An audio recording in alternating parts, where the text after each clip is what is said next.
are the two programs that are the most notorious and potentially the most loathed/famed in the Big 12 Conference, residing in Provo, Utah, and Lubbock, Texas. This is a crossover edition of Locked On Cougars and Locked On Texas Tech.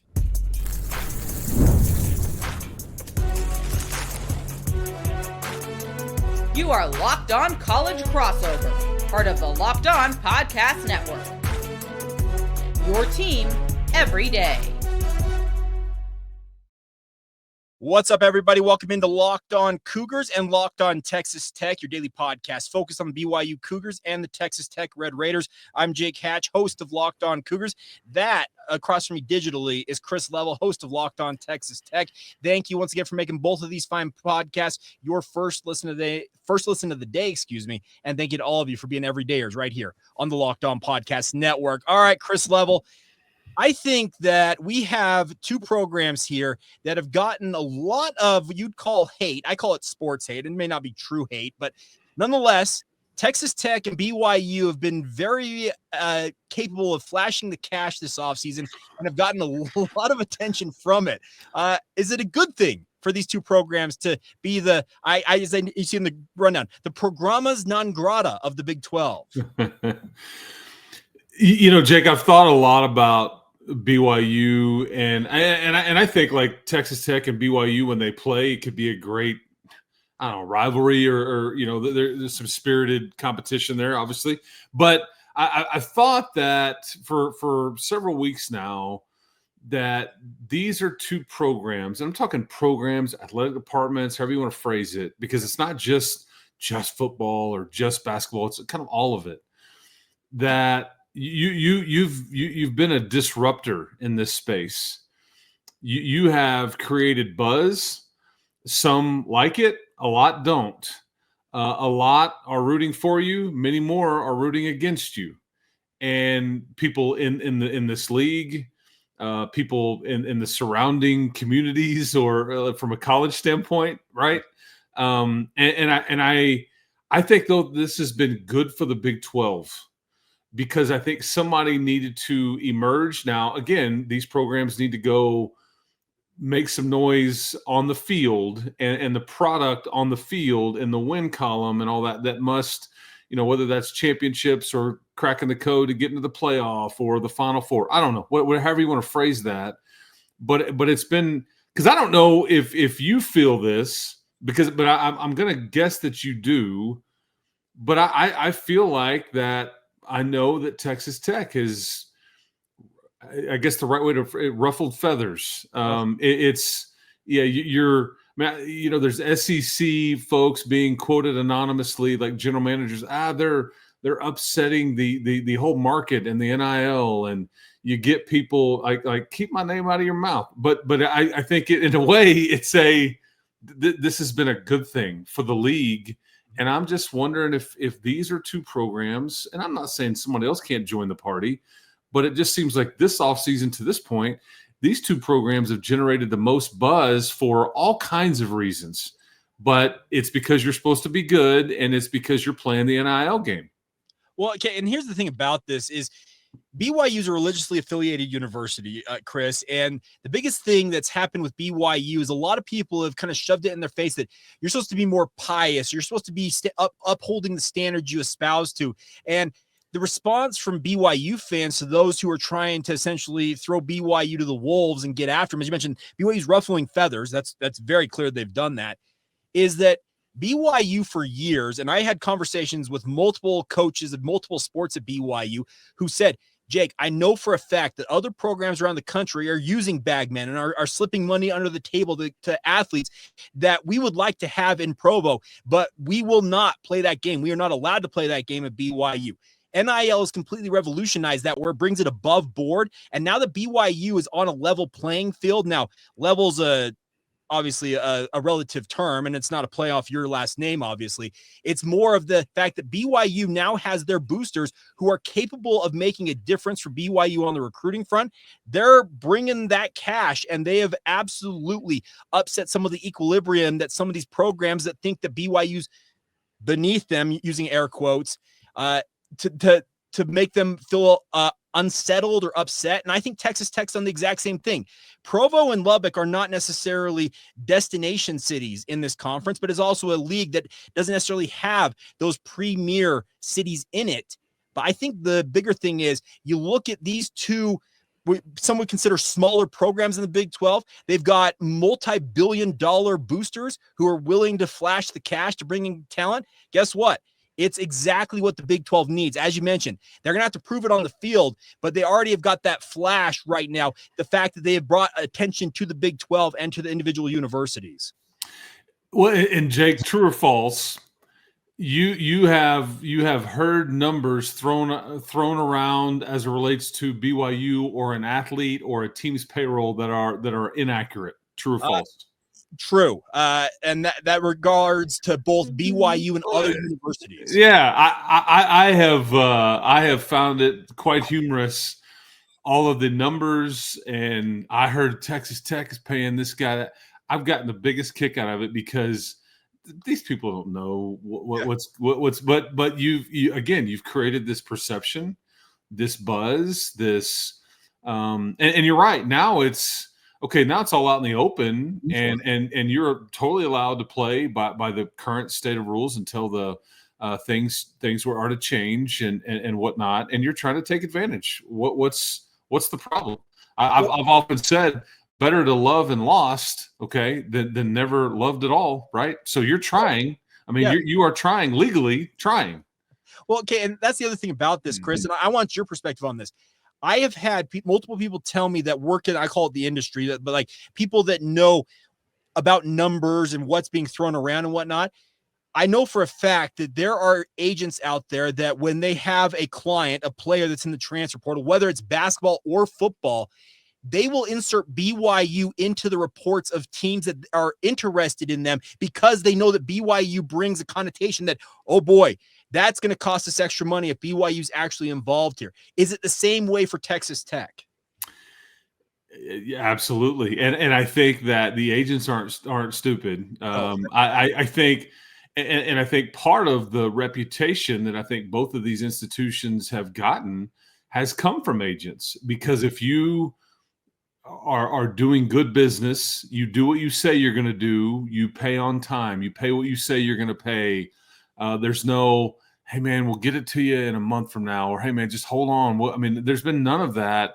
I don't think with either one of these two places. And I think that goes a long way with the agents in the space. And therefore, you know, when you have a good reputation with those folks and people that are representing athletes and prospects and portal guys, whatever, I think it is a huge benefit to you as long as the rules stay this way. So yes, it's like MLB when you're talking, you know, like you always want the Yankees mentioned with your client. Now this is obviously to a much lesser extent, but the same premise is true. You know, Scott Boras was famous for that. Like he just always get the Yankees or the Dodgers now, I guess it would be. Yeah. But yes, that is indeed accurate. And I don't know if you agree with this, but I don't know if we are public enemy number one or public enemy number two or whatever the case may be. But part of me wonders if there's many rooting against you within your own league. Or part of me wonders if there's a lot of jealousy from other fan bases going, man, I wish we could do that. I wish we could operate this way. And that right there. Yeah. And maybe people are rooting for you because it's like, see, if we just spend a little, or we cultivate this donor to give to this, you know, this deal, we could all win. I mean, I don't know. It's a fascinating buzz that has been created, and it's kind of it runs the gamut. I think because there's when BYU is mentioned, people feel something. When Texas Tech is mentioned, people feel something, and I think it's kind of different for everybody depending on what your angle is. But like when people mention UCF, nobody feels anything. When people mention, you know, there's a variety of schools that would fill that void. That it's like, okay, you know, like. But there's not any polarizing feeling that comes with it. And I think that's important for this league, that these two institutions, when they're mentioned, you feel a certain way, and it's making people feel a certain way, one way or the other. Well, okay, let me also insert there. I think it comes down to envy, Chris. That's the thing about this. You have a bunch of programs out there who their fan bases would like to think that their programs or their university could do what Texas Tech and what BYU are doing right now. And yes, it comes out as them trying to essentially downgrade or just straight out hate on these two universities. But deep down, it's all about envy. And that is the difference, I think, in all of this. Yeah, no, I don't disagree with a lot of that. Although there's people that will love to point and laugh if you fail with what you've tried to do. There's clearly some of that. What is Utah? Yeah, no doubt. What would you, without getting into too many details, don't give anything away here, but what would you guess is a ballpark for what you think your football program's payroll would be? Well, so if you include the rev share, which we need to include that. So that's a $20 million base right there to start. I would say BYU with the rev share included, I'd say they're sitting somewhere between 30 and 35 million. And that's remember Texas, like it was breaking news when they said Texas was going to spend $40 million on their football roster. Well, they forget the fact that revenue share was a big chunk of that. But that's the going rate right now. And BYU, I can tell you the boosters at BYU, what they're trying to do is they want to see BYU compete at the highest level. And they want to be one of the premier programs in the Big 12. Now, on the other side of this, Chris, I've got a really interesting quote from a former BYU AD who said it on my radio show here in Salt Lake City. So I'm totally cool to pass this along. I think it applies to both of these programs. And it actually, it's something that you should aspire to have from other programs in the Big 12. And we'll get to that next on this crossover edition of Locked On Cougars and Locked On Texas Tech. Today's show is brought to you by our friends over at FanDuel. Now, FanDuel is here for you guys to have fun in whatever you're interested in when it comes to the sports betting space. With the NBA playoffs in full swing, every night is delivering highlight-worthy performances, major momentum shifts, and can't-miss moments. And the best part is whether it's a game-winning shot or a breakout play, there's never been a better time to get in on the action than with our friends over at FanDuel. FanDuel makes it easy to stay in the game before tip-off and even during the action. Player props, performance trends, and even same-game parlays. Fans have more ways than ever to play smart and win big along the way with FanDuel. The best part is, what would it look like to combine all of your live prop bets mid-game based on how the action unfolds, put them together into a parlay, and win even bigger than you thought possible? And how could a $200 bonus in bets add to the excitement if your first $5 bet hits? It's as simple as that. So get started today. New to FanDuel, go to FanDuel.com and place your first $5 bet. If it wins, you get $200 in bonus bets. Simple as that. Once again, FanDuel.com, first $5 bet. If it wins, you get that $200, no questions asked. Make every moment more with FanDuel, an official sports betting partner of the NBA. Thank you once again for making Locked On Texas Tech and Locked On Cougars your first listen of the day. I am Jake Hatch. He is Chris Level.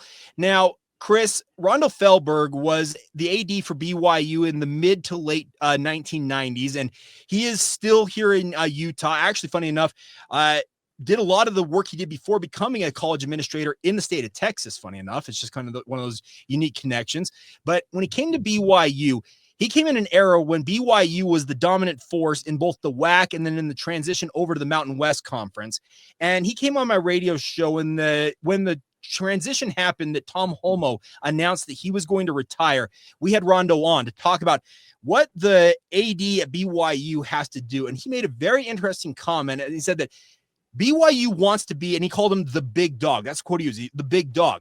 But he said the thing BYU will never do, at least in his opinion, is say that they are the big dog. They're not going to themselves go out there and pound their chest and say, we're the big dog of the Big 12 Conference. He said, the way you want it to happen is you want the other schools in the league. He said this happened in the WAC, this happened in the Mountain West, that they understood, whether they said it or not, that BYU was that proverbial big dog out there. And I think that's exactly what BYU and Texas Tech should aspire to, is to have the other 14 teams in this league, whether they say it outright or not, acknowledge that these are the two dominant forces in the conference.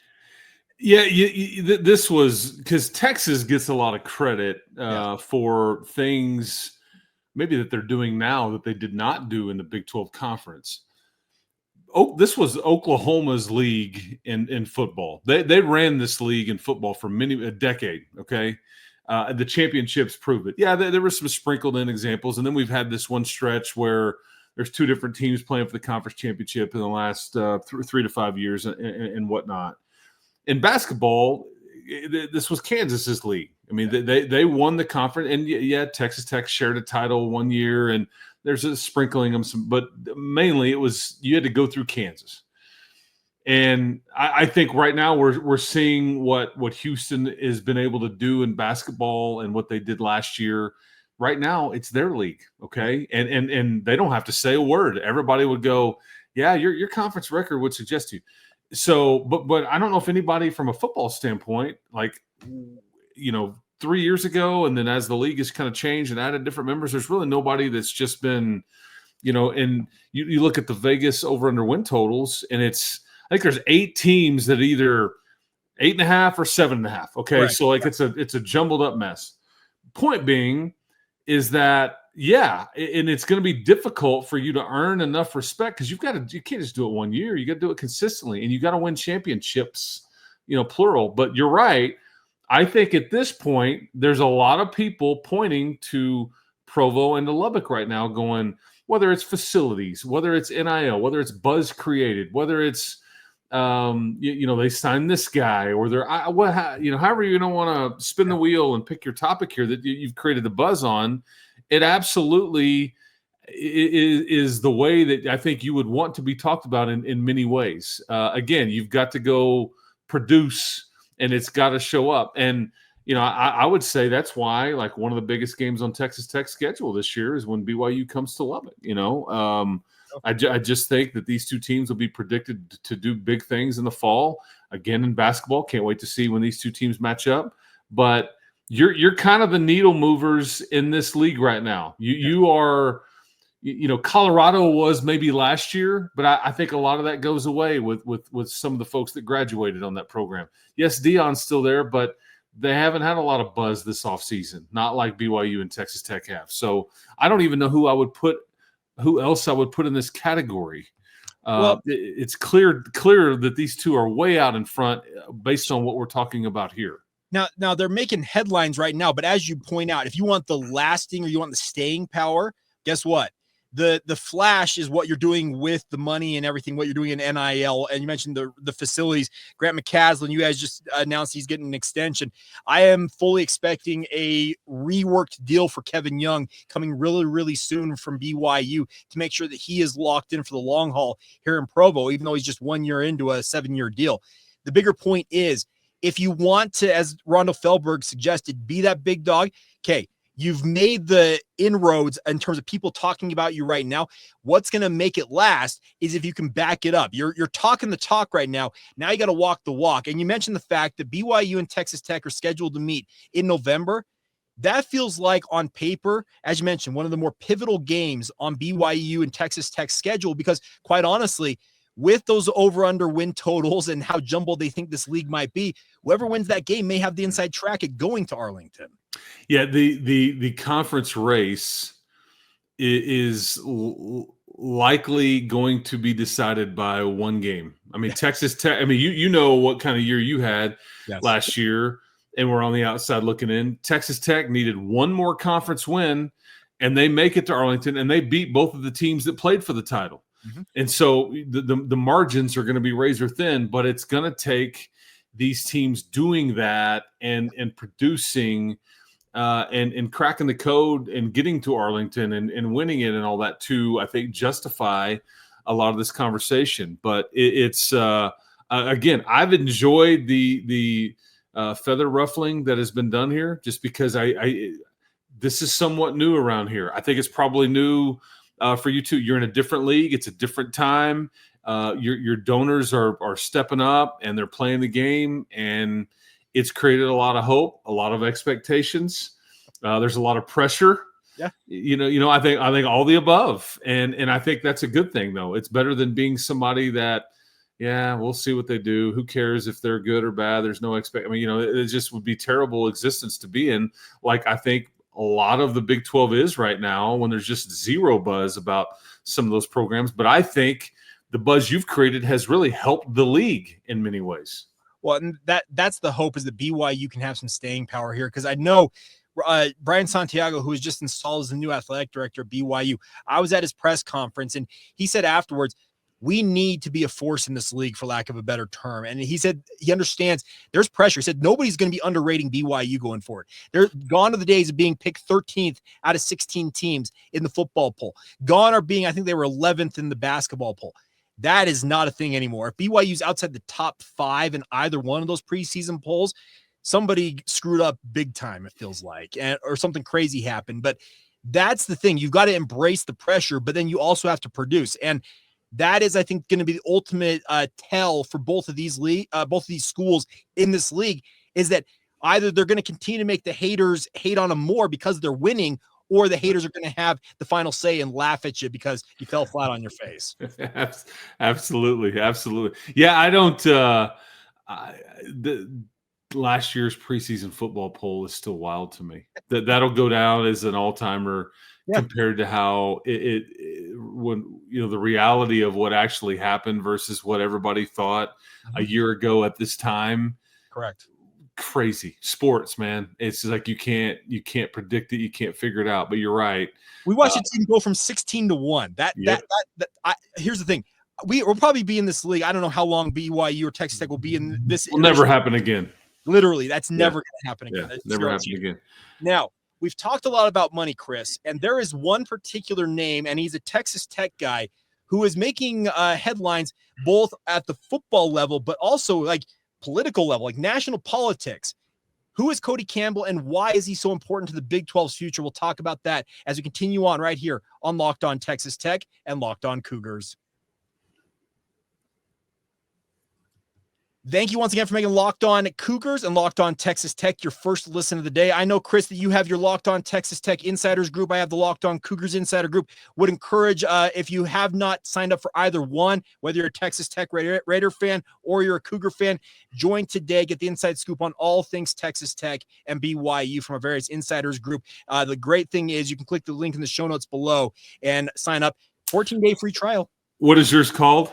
What's your group called? It's a Locked On Cougars Insider group. Simple as that. Ours is the Matador Mob. Yeah. I need to rebrand that. That's awesome. Yeah. Yep. Matador Mob. We do a Matador Mob mailbag every Friday and only take questions for people that are in the group there. I do the exact same thing. So there you go. Okay, there you go. So Jake, Cody is a guy that I've known for 20 years. Okay. Cody Campbell, former Texas Tech football player, turned multi-billionaire business mogul, right? Yeah. Yes.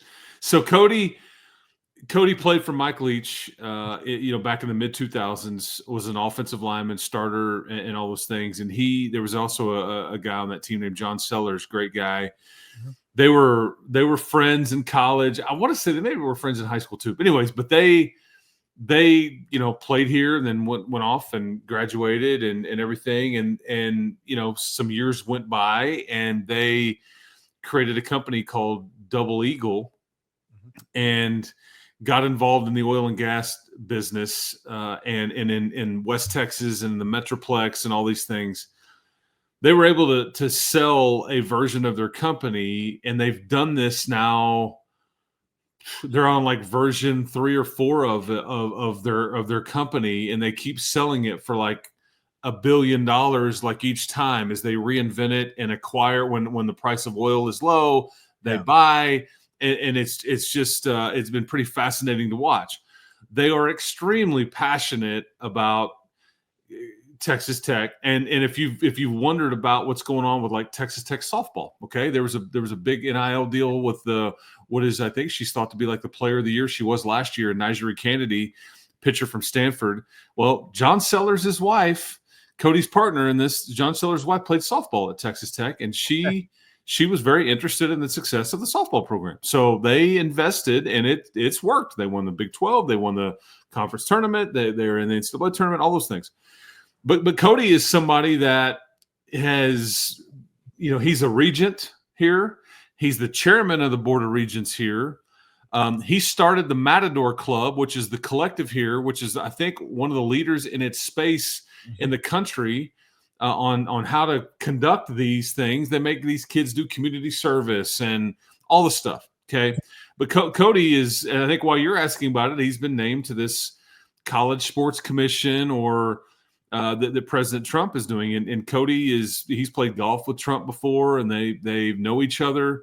And it's pretty fascinating that Cody, and I've found, because I've known the guy for so long, we text all the time. We'll talk on occasion. He's just got so much going. But what's fascinating is all these people starting to talk about him, like they know him and they think they know what he's about, and they've read what he's written. But Cody's main premise, as far as college athletics right now, is fighting. They think that he's trying to fight just for Texas Tech or maybe just the Big 12 or whatever your angle is. Like maybe we would assume that Nick Saban is only going to be worried about Alabama and the SEC, right? Yeah. And I think Cody is really fighting for the other guy. And right now, the other guy is everybody other than who's in the Big Ten and the SEC. Mm-hmm. He's talked about all the different broadcasting rights and wanting to try to rising tides, and you guys will make more money than you're making now, even you really rich ones, if we do this right. And I don't know if anything will get done, but I'll tell you what, Jake, what I like about Cody's being a co-chair is that with anything going on, whether it's realignment, whether it's TV contracts, whether it's house settlement cases, whether it's whatever is going on, Cody will know exactly what is happening and be able to, help out Brett Yormark and the Big 12. You will have a seat at the table. You won't be surprised, but at least for the next 3.5 years while Trump's in office, okay? For as long as this commission is in place, whether they do nothing, whether they try to do a lot, either way, you will be informed. And that hasn't always been the case on a league like the Big 12, is you've kind of been left in the dark. What are they doing? What are they plotting? No, you will have a seat at the table, and his main agenda is to fight for the other guy. And right now there's a lot of other guys out there, and he's trying to, again, make everybody more money. He's obviously really good at business. So that's my brief synopsis there and what I can offer up on Cody Campbell. But here's the thing, that's what I like about this is I think BYU fans can get behind a guy like this because, as you mentioned, he played for Mike Leach, who obviously has a connection to BYU, having gone to BYU, so they have that connection. But he's been a player, so he's been in the position these athletes are in. He's also gone out in the real world and got real world experience and has made billions of dollars. So he has seen it from all angles. And I think his insight coming from both the football side of things as a student athlete, he's not been a coach like Saban. So Saban has the coaching element and maybe the college admin element that he can offer. But what Cody brings is the player side of it and also the real world business side of it. And I think that's exactly why, if you're an ACC fan, you're a G5 or G6 conference of whatever program you're a fan of, or you're somebody in the Big 12, this is exactly, in my opinion, the type of guy that you want to be there advocating for. Because as you mentioned, too often it's been shady backroom dealings between the network, speaking of Fox and ESPN, with the SEC and the Big Ten. And all of a sudden, like, hey, we're doing this. And everybody's like, whoa, hey, wait a minute. We didn't have a say in any of this. What's going on? And they're like, well, tough tiddlywinks, roll with it or don't. And I think a guy like Cody Campbell, he can step to the plate and say, here's the deal. Here's exactly what needs to happen, and understand that my background gives me a keen insight into how to operate this. And I think it's got far-reaching ramifications that obviously will benefit the Big 12, but I think it could have a very positive impact on the sports landscape, and speaking of college sports as a whole. Yeah, and we'll see what ultimately comes of this and who else is involved, and what they ultimately can get done. I just like the fact that there'll be lines of communication, because Cody is he's on a couple of committees as it relates to the Big 12. I think that, Kirby Hocutt, the athletic director here, and Cody have met with the folks that really kind of came up with the whole Project Rudy conversation, which was kind of regionalizing conferences again. That seems a bit far-fetched to me. Even trying to pool everybody's rights together and selling them off like the NFL does, which is, I think, what the ultimate dream of Cody's would be. I don't know if you can unwind a lot of the media contracts that are out there. Some of this will be far-fetched. I'm just pointing out that the lines of communication between what's going on at the top and at the White House and whatever with college athletics, the Big 12 will have a seat at the table, and they'll know exactly what's going on. They'll know how to prepare or how to vote or however you want to phrase all these things. And I think that's important. Again, if anything, and I don't know what will ultimately come of all this, but it's just been because he's a friend of mine, and I see him at most of the games, and it's pretty wild because that was reported like on a Thursday a couple of weeks ago, and I knew that on Tuesday he was at the White House. I didn't exactly know why, and then when I saw that there's this committee and that there was Nick Saban and this businessman, and I knew exactly. Texted him, I was like, "You son of a gun," and so I knew that's who he was, the businessman that was going to be also the co-chair that had a close tie to college athletics. Yeah, he sure does. Anyway, it's wild times that we're in now, but yeah, the Big 12 certainly is well represented. Oh, awesome. Well, Cody, here's the thing, Cody, best of luck to you moving forward, because I'm speaking just from BYU side of things.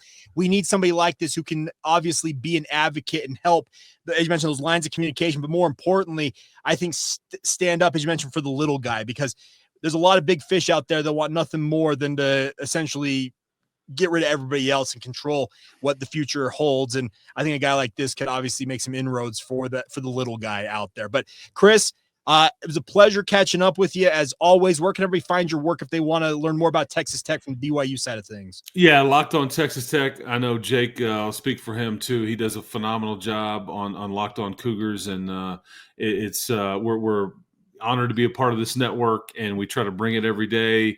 This is the time of year where we kind of talk about a variety of different things when we're out of season, but yeah, we both love what we do and appreciate you paying attention. And we both need to work on not being the little guy anymore, which is kind of what our whole episode was about to begin with, right? Yeah, no doubt. use that money. They're talking the talk, but as I mentioned, you got to walk the walk now. Yep. And that's the big thing I think is going to come in the next couple of months as football season gets going. Chris, we'll do it again soon, hopefully. Hey, sounds good. Appreciate it. All right, that's Chris Level. I'm Jake Hatch. As always, thank you for making Locked On Texas Tech and Locked On Cougars your first listen of the day. And as always, once again, thank you for being everydayers right here on the Locked On Podcast Network.